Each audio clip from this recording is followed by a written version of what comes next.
John Zechner, sticking around for a second block. John, thanks very much. I know we kind of asked you to engage in an impossible thought experiment. If you could buy only 3 stocks, what would they be? And let's walk through them because they are interesting names. Pembina Pipeline, what attracts you there, John?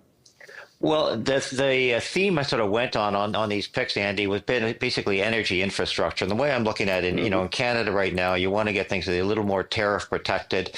And more importantly, too, I think in the election next week, no matter which of the 2 major parties wins, there's going to be a lot of money spent on infrastructure. They both promise that they both need it, and Canada needs it in order to become more, self-dependent and self-reliant effectively. And I think, one way to do that is better energy infrastructure. So pipelines, whatever. And I think Pembina fits that well. It's not really a north-south player like TransCanada or Enbridge. It's really an east-west player, and then on the feeder systems as well. A dividend yield, I think, over north of 6%, trading about 10 times operating cash flow and some growth opportunities. So it's names like that I'm looking for. Defensive, not really tied to the tariffs, and like I say, an area where we do see some incremental spending over the next couple of years, or not a big deceleration or removal. Another idea you have is Capital Power, the big electricity seller.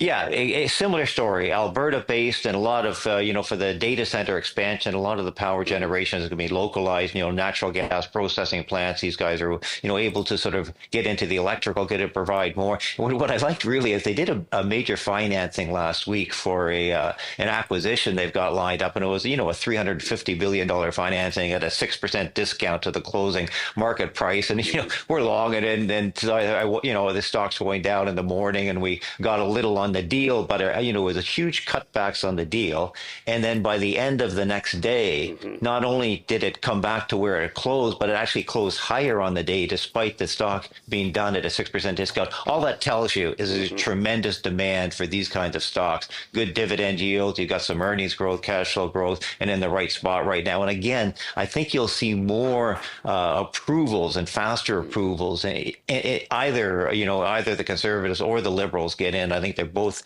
committed to doing that in Canada, so they'll benefit. So they're buying stuff in Pennsylvania and Ohio, and this makes them big in the so-called PJM power market, which apparently is rapidly increasing in the States. Yeah, no, it really is. And it's, we know what the demand for power is looking like for the next couple of years. And, that may take a few hits along the way. I'm very curious to watch the big tech earnings over the next week and a half, and just see, particularly what Microsoft actually says about spending on data centers and whether it's slowing down and other issues like that. But, the spending will continue, even if it hits a bit of a hiatus in the short term because of, what's happening with the chips and the tariffs, or maybe even overspending. Or maybe the demand for AI services is not keeping up with the infrastructure build, and they have to slow down. I mean, in the end, technology still is a cyclical business and is not unaffected. So I'll be very curious across the board. A lot of the big tech stocks, there's little things I'm going to be looking for in each in the next earnings reports that I think will tell an interesting story.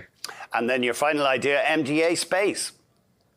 Yeah, we've been with it for a while. I mean, these guys are the arms dealer in the space race, I've always said, and I like them. I mean, the stock's gone, come up a long way, I think, in the past 2 years. But it's just these low Earth orbit satellites. Yeah, we're really clogging sort of that lower level of space, but the demand is just continuing. And even say that with you see that with SpaceX and Elon Musk's offerings on internet services across the globe. There is a demand to get these electronic services, communications, everything from space. They're launching more all the time. Intelligence from space, whether it's for military, whether it's for agricultural, urban planning. It is just going up and up. In order, you need more in place. You need that bandwidth. And these guys, build, they back to the Canadarm days and everything else. But right now, the biggest thing is, their low Earth orbit satellite construction, and they've got a tremendous backlog, especially with the Lightspeed contract they got last year, which was a multi-billion-dollar, and they're running lead on that one. So it's actually trading at a discount still to the rest of the group. I don't think it's fully discovered. I think Canadians are sort of understanding the story and waking up to it a little bit more, but it's certainly not that well known south of the border. John, thank you very much indeed.